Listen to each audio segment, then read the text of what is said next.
E o Conexão Porto Indústria começa agora. A Associação Brasileira de Proteína Animal divulgou um dado bem otimista em relação às exportações da carne de frango do Brasil. A média desse ano tem atingido patamares acima do que foi registrado em 2023. A média de exportações brasileiras de carne de frango, considerando todos os produtos entre in natura e processados, indica resultados positivos para o ano de 2024. Segundo a análise divulgada pela Associação Brasileira de Proteína Animal, a ABPA, a média das exportações registradas neste ano foi de 431.400 toneladas, número 0,8% superior ao registrado na média dos 12 meses do ano passado. O total do ano passado teve uma média de 328 mil toneladas por mês e agora nós estamos com média de mais de 330 mil toneladas mensais. Isso indica que deve ser confirmada a previsão da BPA de crescimento nas exportações de 2024, mantendo o Brasil como o maior exportador. Para o mês de junho, as exportações registraram leve queda. Nesse mês de junho, fizemos 435,9 mil toneladas exportadas com uma receita cambial de 793,6 milhões de dólares. Quando olhados os números isoladamente, comparados com o mesmo mês do ano passado, eles são um pouquinho inferiores. Mas, como falei, a média que vem vindo das exportações do primeiro 6 meses do ano, ela é positiva e maior do que foi no ano passado.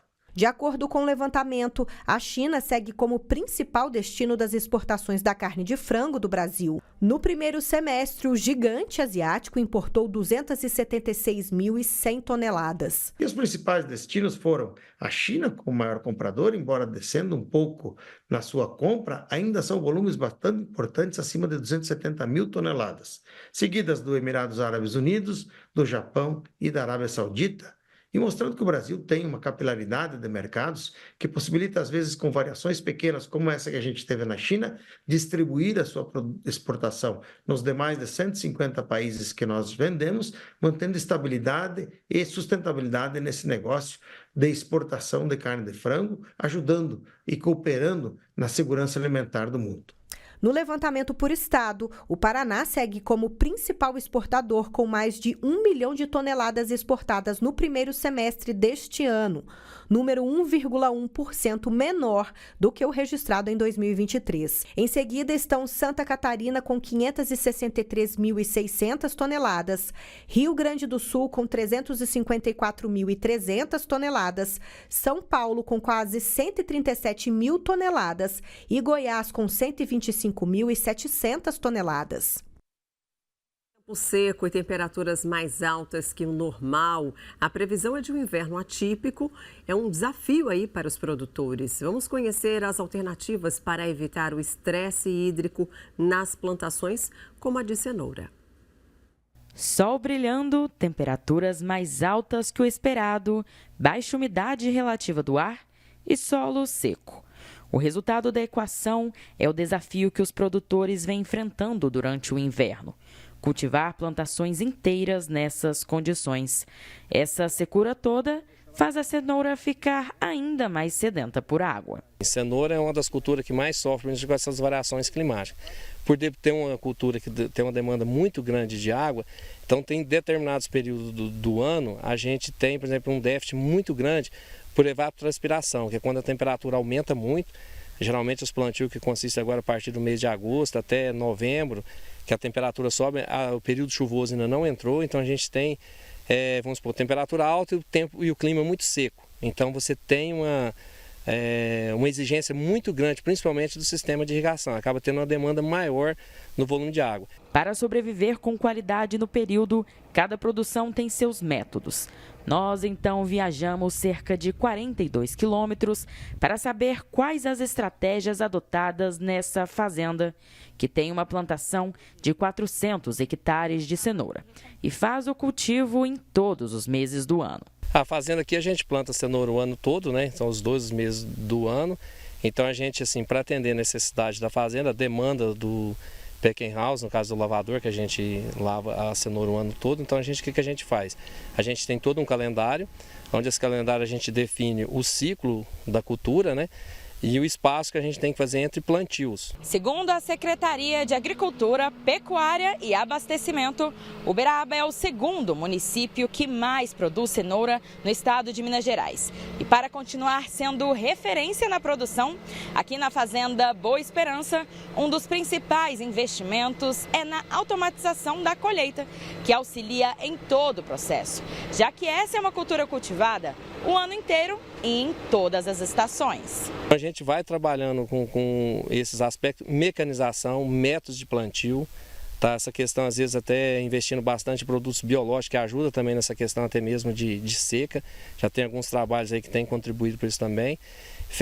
A questão de fertilização, irrigação, então assim, são vários métodos que a empresa está investindo para tentar driblar essa questão, exemplo assim, climática, que hoje é um desafio muito grande, principalmente nessa cultura. E o aliado principal nesse processo é a irrigação adequada em todos os ciclos. O produtor precisa tomar bastante cuidado nesse período do ano, em função de atravessarmos um período longo de estiagem, período mais seco, umidade relativa do ar bem baixa, abaixo dos 40%, e sem umidade no solo, diminuição bastante grave dessa umidade no solo.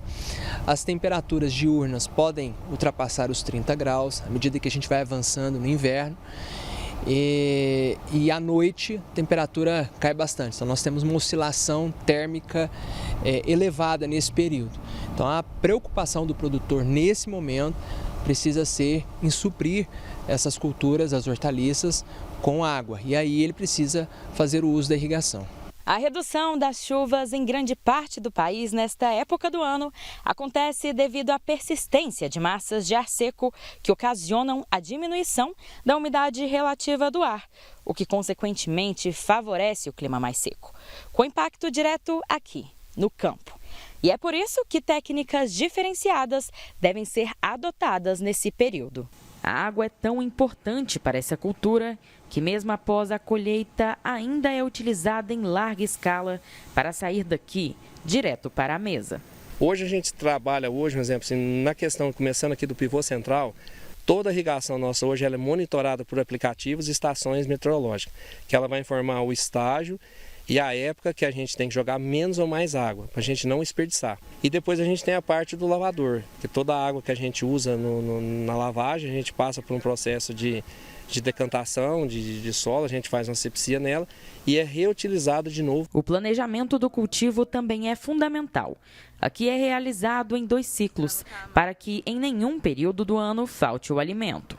Tem um ciclo de inverno e um ciclo de verão. O ciclo de verão é em torno de 90 a 110 dias e você pega o ciclo de inverno que vai em torno de 110 até 140 dias. Então, assim, tem essas variações. Aí a gente entra nessa parte de todo o processo nosso é voltado para a mecanização, para a colheita mecanizada. Então, todo o processo da empresa aqui é mecanizado, a gente passa, depois a lavoura está nesse ponto que a gente viu na colheita, vai para o transporte, né? E a gente entra no processo de lavação, a gente tem toda aquela parte de classificação, tirar os defeitos, aquela cenoura mais nobre, aquela classificação que tem um maior valor agregado, a parte que dá para industrializar na parte de indústria. E aí por diante, que é a parte de câmara fria também, né, que dá para a gente ajustar e também minimizar essa questão, exemplo, até mesmo do ambiente, que é essa questão climática, que é a questão de investir também muito em câmara fria, que dá para a gente também ter uma longevidade maior no processo pós-colheita, né? Então a gente consegue ficar até aqui, às vezes 15, 20 dias com essa cenoura armazenada em câmaras frias, né? Se a logística no processo de produção não estiver totalmente alinhada, quem sofre é o bolso do consumidor. A falta da água, né, pode fazer com que, esse estresse hídrico no solo pode fazer com que a planta tenha menor crescimento, aí pode depreciar o seu produto, no caso a cenoura, e lógico, quando a gente prejudica a cultura, coloca a cultura também nesse estresse hídrico, favorece o aparecimento de pragas, de doenças, então é tudo um conjunto. O produtor precisa sempre fazer o uso racional da água, planejando a sua irrigação, para que ele consiga atravessar esse período mais crítico, fornecendo o suprimento correto de água para a cultura. E o Conexão Porto Indústria volta amanhã às 7h30 da noite.